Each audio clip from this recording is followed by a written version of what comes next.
Hey Trent, hey Walt.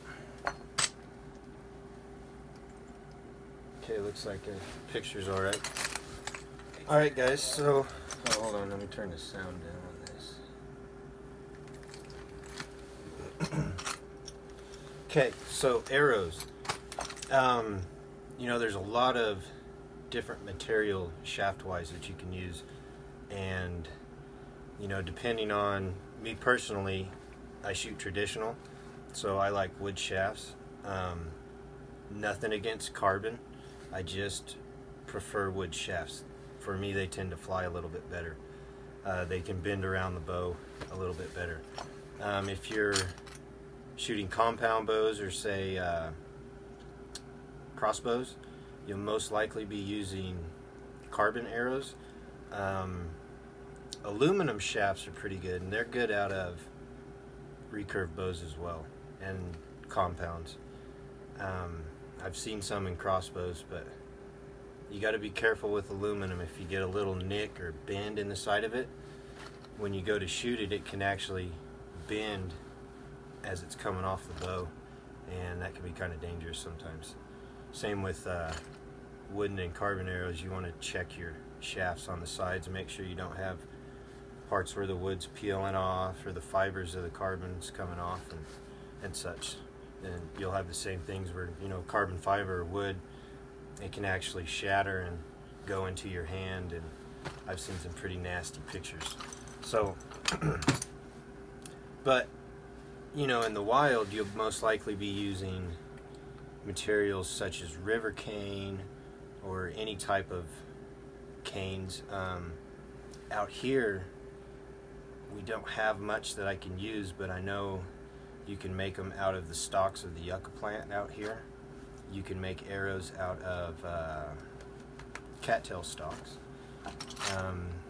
Pretty much any sapling for a short-term arrow would work. Over time it would dry and bend, and you'd have to straighten it.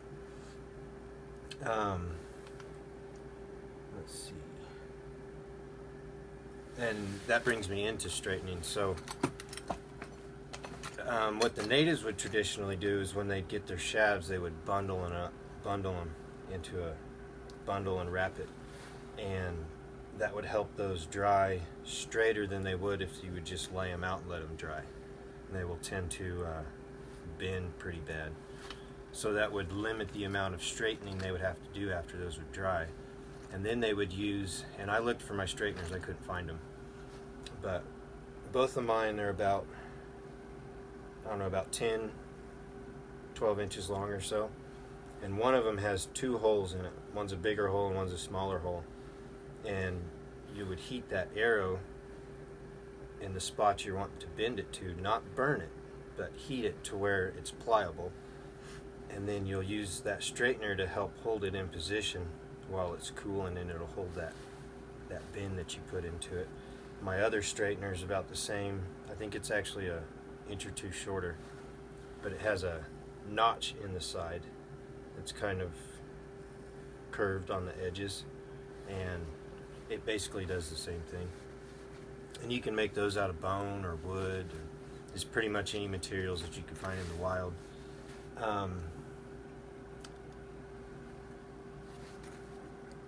So as far as your shafts go, so a proper shaft that is tapered correctly does not need fletchings or feathers or something on the end to create drag to help that arrow fly straight. But being able to produce those consistently in the wild would be pretty difficult. So what the natives or our ancestors came up with was putting fletchings on the arrows, and this helps give you more cushion when you shoot an arrow, so that you're more likely to hit your target, and so your arrow's not flying off one direction or the other. Now, say you're in the wild and you don't have access to feathers. You don't have to use feathers. Any material that can create drag on the tail of that feather will work. So you could take little strips of cotton or cordage that you make, sinew, small strips of leather would work. Any type of, maybe old man's beard would probably work. I also one time took, and the technique where you make feather sticks? I did that on the tail of a wooden arrow, and it worked. So just anything that you can do to create some drag will increase the accuracy of that arrow.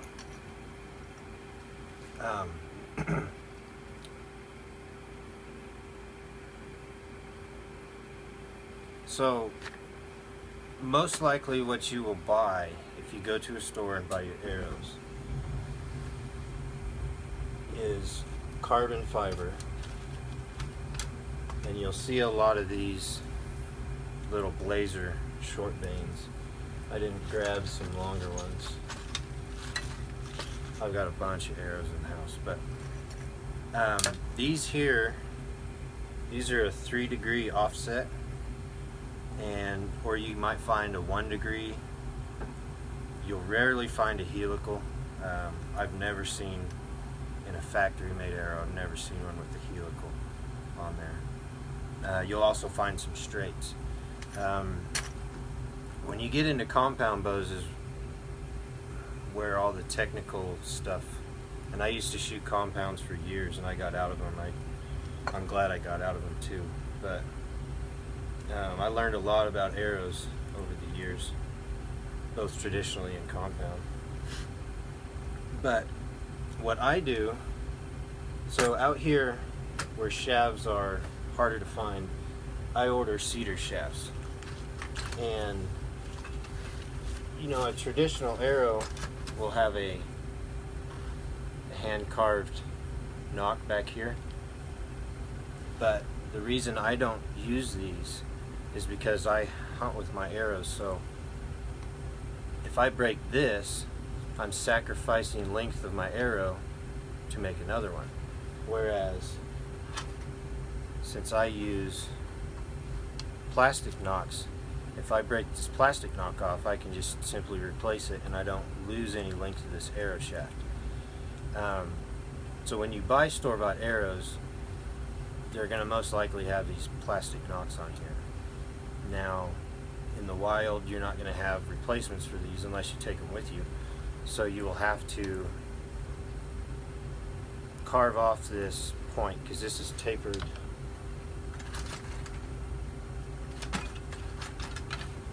like this. And so you're going to want to take this off and haft into it and create a slit. And then you'll want to wrap this just to give it some strength there, because there's a lot of force coming off a bow going to this arrow shaft. Your fletchings too. You go out there, say you go out there with 6 arrows, these aren't going to last forever. They're going to come off and you're going to have to repair them.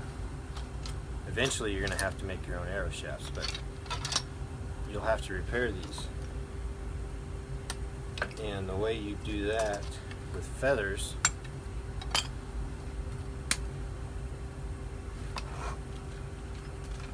so this one here, I think this is artificial sinew. Any type of cordage material or strands that you can find in the wild will work to hold this on. You don't have to use glues. Traditionally, the natives would have used, on the coastal regions, they would have used fish glue to help hold these feathers down and to help hold the sinew into place. You can use things like pine pitch. I use whatever's available to me. I think I put super glue on this one just to harden it and keep it in place. But then you would take, most people start in the front. I start at the back. There's no right or wrong way, but I start at the back and I start my wrap, and then I get my feathers in position. roughly spaced evenly, you'll want to look from the end down here to make sure you've got them spaced evenly. And then you'll just want to continue your wrap, and you can wrap it through your feathers like I did on this one, or to make it easier to replace, and this is something the natives also traditionally did, is they would just wrap the front and the back, and that allowed for these to be replaced a lot easier than having to deal with these strands running up and down there.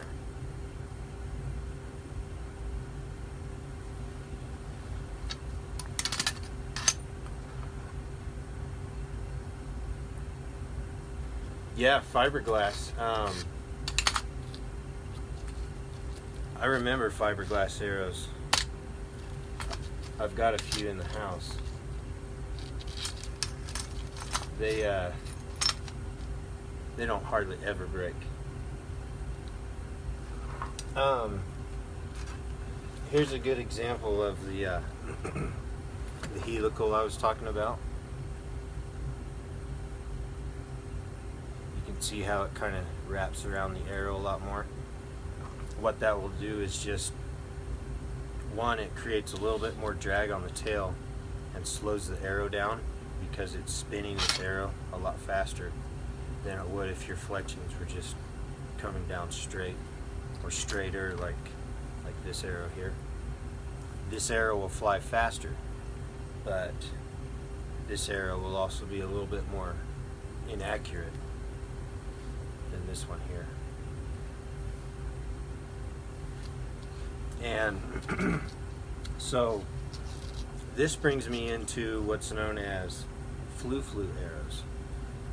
And I recently, these are what I used to hunt with, and this is kind of a hybrid thing. I've got some books over here that have, which these are really good books if you guys are interested in archery at all. First off, this book.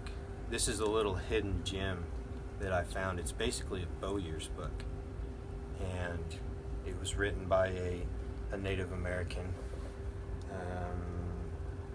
Lubin? Yeah. Reginald. This is full of tons of information. I've learned a lot from this book. But I also have these two books. This one you can get for about $30.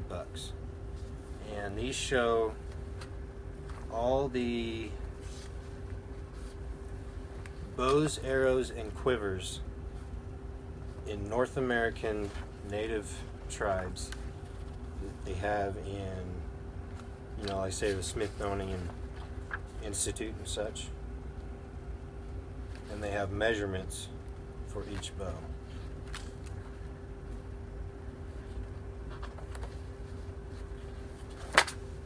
And there's a volume 2 to this, which is smaller. And I basically stole this book. I got this one for $80 or 60 or 80. It's hard to find volume 2 for under $400 to $600. So if you ever see this for cheap, now there's an online version that you can get for $10 or $12, but I personally like a physical book, so I spent some more money just so I could have it. The volume 2 is the Plains and the Southwest Indians, but it shows a lot of good traditional examples of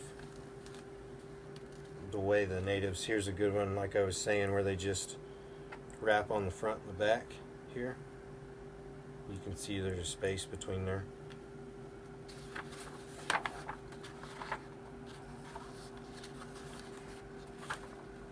See, here's one with the little tufts up front, like on this one here, or this one here.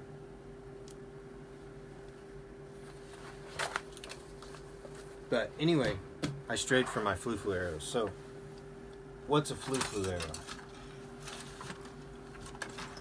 Today, traditionally, flu-flu arrows are used to hunt birds, say pheasant and quail and waterfowl and such.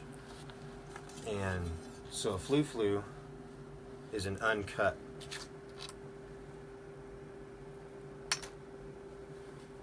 And so these are basically just as fast within 40 yards or so. I'd say around 40 yards, which if you're shooting traditionally, you know, I would strive to get them 30 yards or closer, just because that makes you a better hunter. But I started using flus to hunt small game and deer and such, because what I found in the years of shooting these is within 40 yards I don't really lose any feet per second per se, but I gain tremendous accuracy. These create so much drag coming off. I mean, they actually buzz, but they're lasers when they come out. So if you're aiming correctly, these hit your target every time. You have no, it doesn't matter if your arrow's perfectly straight or, you know, is bending a little bit too much through the air or something, because a flu fixes all that. And I did a lot of research and a lot of reading in some of my books, and natives didn't always, you know, they did the same thing. They would use flu arrows to hunt small game and such, not just aerial targets, because of the accuracy that these provide. And you can, I've seen them, this here's a 3, this one's a 4. You can make them, you know, 5s, 7s, 6s, 8s. You know, you can take one feather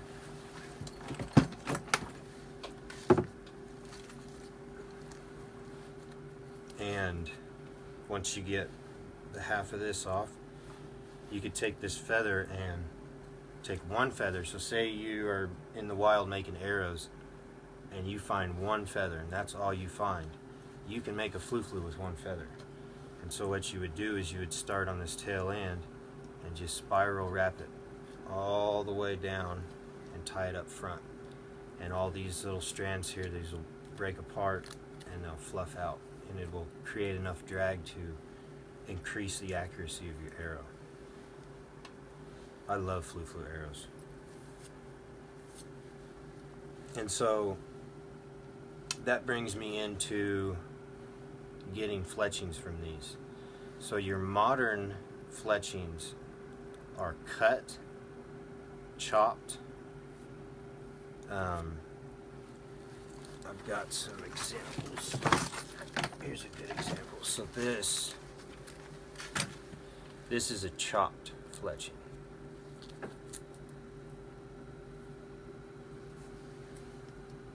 Cut fletchings, they're a little bit rougher sometimes, but a trick the natives did, and I started doing this a few years ago, because this one here, this is peeled.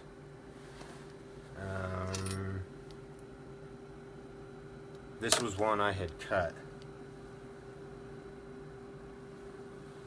So what you do to peel a fletching is you want to put this in put this in a bowl of water or something for a minute or two, and then you want to start back here at the end, and you want to peel down about yay far,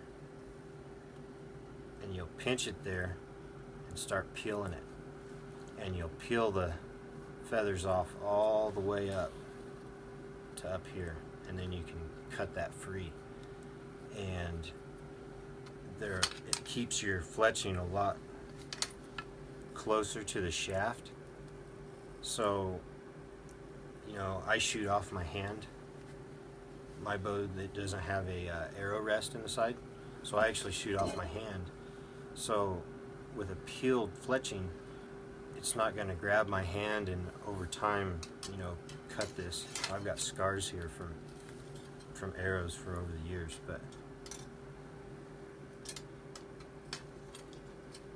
and it's actually a lot easier to peel a fletching than it is to try and cut it, you know, and especially in the wild.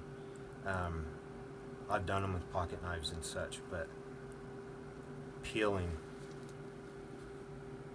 fletchings, that's something I would practice, because you can get feathers, because you need to kind of play around with the wetness some. If you get them too wet, it'll rip through, and so just play around with it, because you can pick feathers up anywhere and mess with it.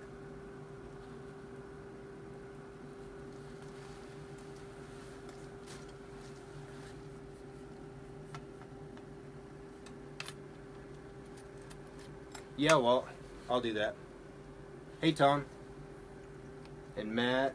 And Joe.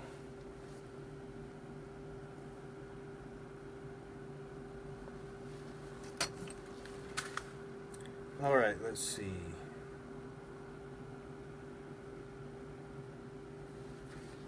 Oh, I was talking about things that you can wrap these with. Something I know a lot of people, because I've seen pictures of a lot of different, say bug out bags and different packs and such. And I've noticed a lot of people carry fishing line. Fishing line works great for doing this. Back when I was in, when I first started in archery, I was a kid. And I had to repair my own arrows because my parents didn't really give me money to buy arrows, because archery is kind of an expensive hobby. So I had fishing line, and fishing line works really good. I still have some arrows that I'd fixed from when I was a kid that are on my kids' bows nowadays, and they're still going good. So, and you can use all those same materials, different cordage and such up here, and glues too. This one here, I was trying out super glue, seeing how good it would work. I personally prefer pine pitch up here. Pine pitch is a lot stouter glue. It works, but out there it's whatever you got. So, and if you don't have access to glue, just tie it on really good. It'll work. It'll move a little bit, but it'll still work. Fish glue would work too. I bet hide glue would work, and you can make hide glue out there. So, fish glue as well.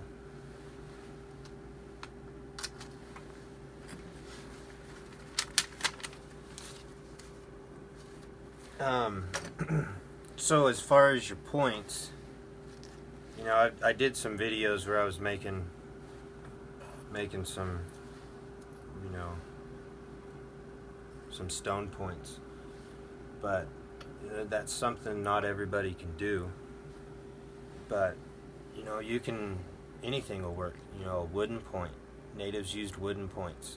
They used bone points. You can take bone and grind it on stone and grind it to whatever shape you really want it to be. Same with wood. So, anything, some things you might have in your packs, plastics work. Cough drops. I've napped cough drops, so I know you could make a point out of a cough drop if you had to. But just anything, and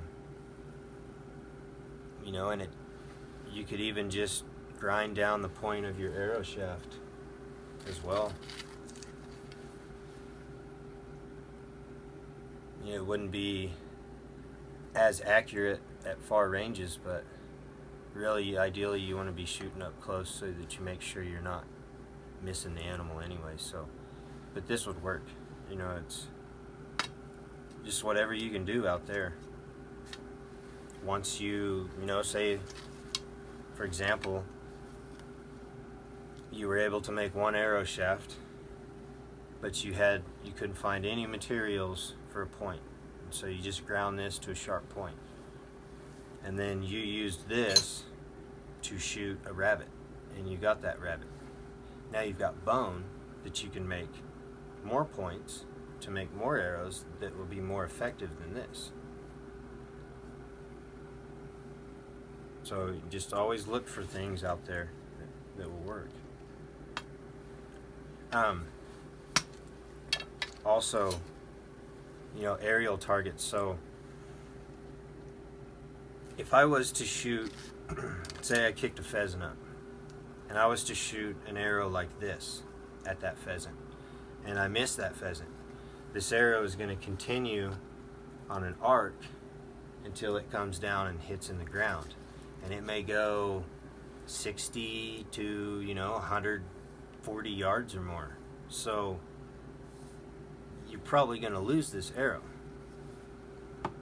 An advantage to having flu-flus is once this arrow starts losing energy, so somewhere between 40 and 50 yards, so you miss that pheasant, once this loses its energy, it'll spin in the air and point straight down and fall and stick in the ground. And you only have to walk, maybe 40 or 50 yards to get this arrow. And it's the same, if you had a bird or something up in a tree and you couldn't get it flushed out and you needed to eat. If you didn't want to lose your arrow, if you have a flu arrow, you're less likely to lose this arrow than you were if you were to shoot an arrow like this. Because these will go a long ways. And then for birds as well, you can hit a bird with any point, but a bird is a small target. A bird looks bigger than it is, but you take all the feathers away and there's not much there. So what the natives would do, now here's a modern bird end. And so what this will do is it'll catch and break wings and such, ensnare the, wing or head or something in there. It's a wider projectile to hit such a smaller target. But what the natives did, similar to that, and I looked for the couple I'd built and I didn't find them. But so they got their arrow shaft here. And they cut a stick about, 2-3 inches or so. And you'd get 1, 2, 3, 4 of them, about the same length. And so up here towards the front, you would lash one on this side and one on this side. And then you would take and lash the other two this way and this way. And it would create a plus sign or an X, depending on how you held it, and give you a wider target to shoot at a bird or something that's flying, goose or whatever it is.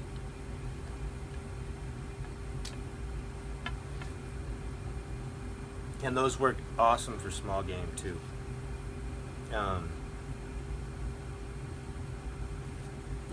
If I'm shooting at small game, I've always got a flu. But I've got a smaller, it's not exactly like this, but it's a smaller version of this. And it's just got, little wire prongs sticking out the sides. But that same native point with the sticks on each side, those would work excellent. And also, if you're shooting at, say, a rabbit, most generally there's going to be brush and stuff around that rabbit. And so if you're shooting, a field point or a broadhead or something, and you miss that rabbit, this is going to continue to travel through the brush, skip on the ground most likely, or bury itself in the earth to where you may only see about this much sticking out of it, and good luck finding it. But if you're shooting a point like that bird point and you miss, that will catch the brush and stop the arrow. Or if it hits the ground, instead of this arrow burying itself in the dirt, those prongs will catch the ground and it'll flip it up. So they're easier to find. And those are things, our native ancestors would have traditionally done, because they would pay attention to things like that. You're not, if you're always losing arrows shooting at rabbits because you're missing, but if you have a small game point on there, you still miss, you don't lose your arrows.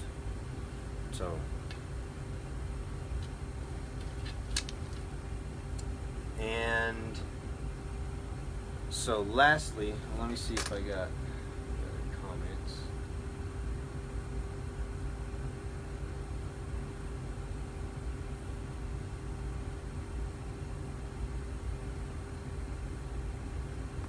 That's a good idea, Walt. Because what Walt was saying, basically like heat shrink wrap, and he puts it over these and heats and shrinks that.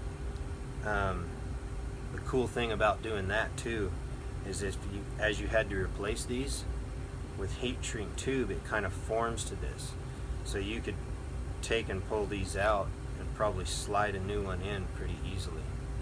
So that's a good idea. And I know you can use heat shrink tube for all kinds of stuff. So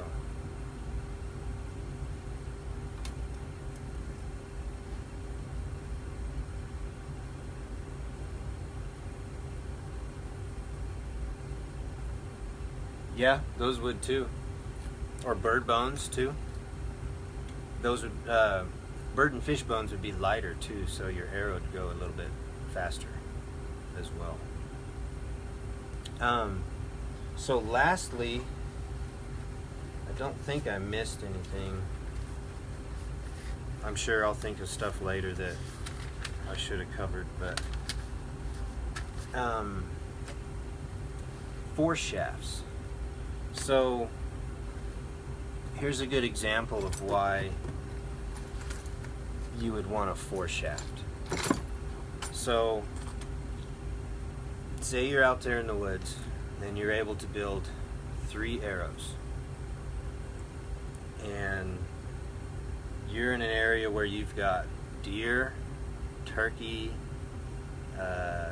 smaller birds, rabbits, different small game. So a force shaft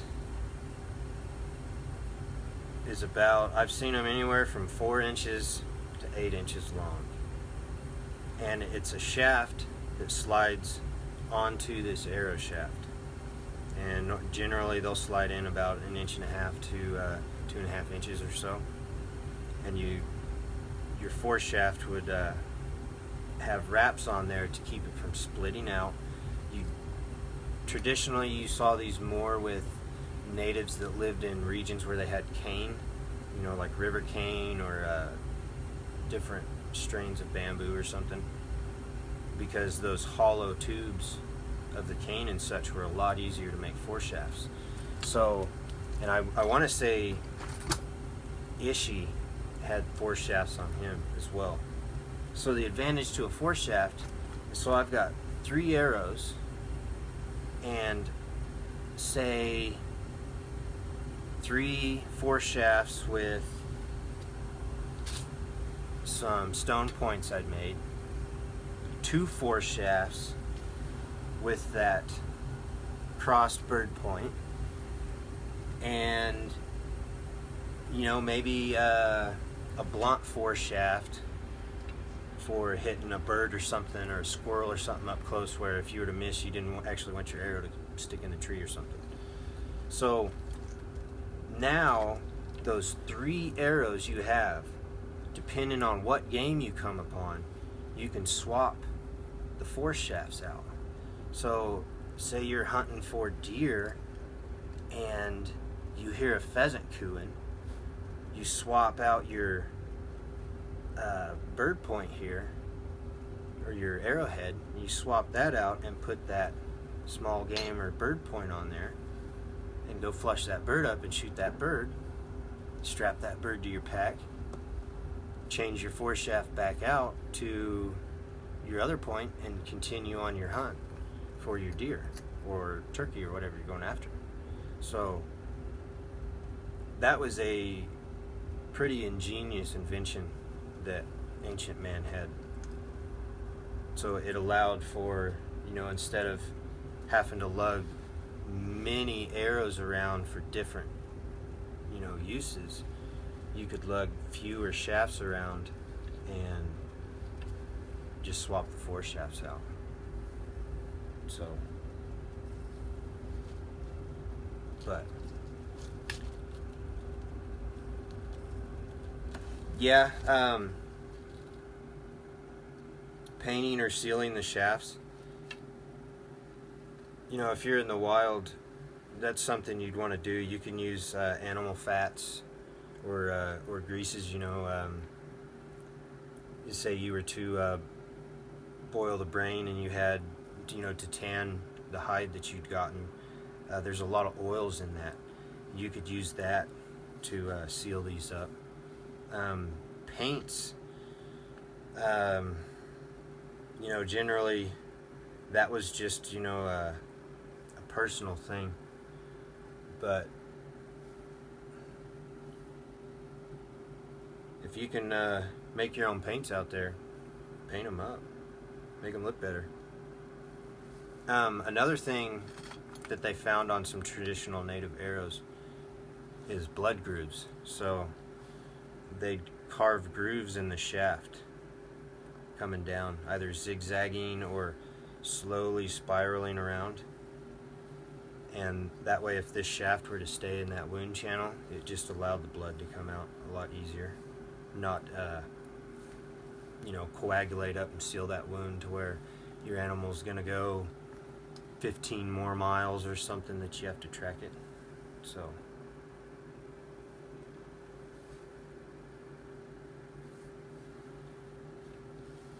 but, alright guys, I think that's about all I've got.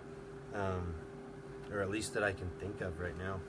So I hope you guys enjoyed. I want to thank Walt Sanders, Matthew Schumer, and John Turman. Tom was in here, Joe Ector, but Trent Jensen. But thank you guys for watching. And this was Chris with Bushcraft, Survival, and Primitive Skills with Mickey Wilson. So, until next time, guys.